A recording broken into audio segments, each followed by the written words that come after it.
The siren song of sensual service is simply irresistible to some. We saw that Wednesday in the events with Moab and Midian, who waged a sensual war against Israel by sending a number of women to entice them into sexual intercourse that led to ritual idol worship, both in violation of God's will. It was a form of warfare designed to get the men to violate their own relationship with God. Instead of on a battlefield where armies faced each other with swords and shields, it was fought in the individual's heart. Then, as now, no one can separate us from God except ourselves. By yielding to temptation, they turned away from God and brought His judgment upon themselves. It's so sad that the male libido will so easily fall for the trap of sensuality. Since it's a reality, the Christian man, and woman too, must be prepared to resist it, especially since our society has thrown off all restraints and returned to a more primitive pagan lifestyle. Now, don't make the mistake of saying that the modern day obsession with sex is new, or that it's never been this bad. Do some research, people.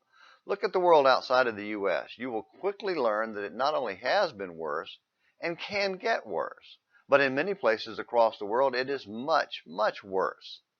Don't assume for a second that America is a Christian nation exempt from sensual temptations. Now, it may seem worse to us older folks because we grew up in a time when it was somewhat restrained, but those restraints are being tossed aside. Besides, the desire was always there. Just look how quickly American males and women have embraced it. But when I ask if we succumb to the siren song of sensual service, I'm not talking about sexuality. Only the most extreme fringe groups bring that into their perverted sensual worship. Instead, my question is for mainstream church-going American people like you and me. I'm talking about all five senses. Hearing. Do we want religious music that pleases us or God? Sight. Are we more concerned about how we look externally and how pretty our buildings are than what God sees in our hearts? Taste.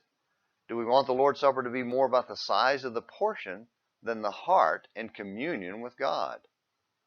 Touch. Can we worship God even if the building isn't the perfect temperature or the pew, is uncomfortable? Smell. Do we bring in Old Testament practices of burning incense? Or are we distracted by the odors, good or bad, of people around us? Can we fall prey to the siren song of sensual service? Well, the sirens were mythical creatures whose songs would lure sailors to their death by jumping into the sea or crashing their ships on the rock. What songs are they singing to lure us to spiritual destruction? Have parts of our worship become more about pleasing ourselves and appealing to our fleshly appetites than about pleasing or appealing to God? Yes, we can fall prey, and let's learn to fight that temptation. Tomorrow's Morning Minutes in the Bible will begin a series called Sensual Service Saturday, where we explore some of the traps set for us by our senses. Well, until tomorrow, this is James McClenny hoping you have a great day.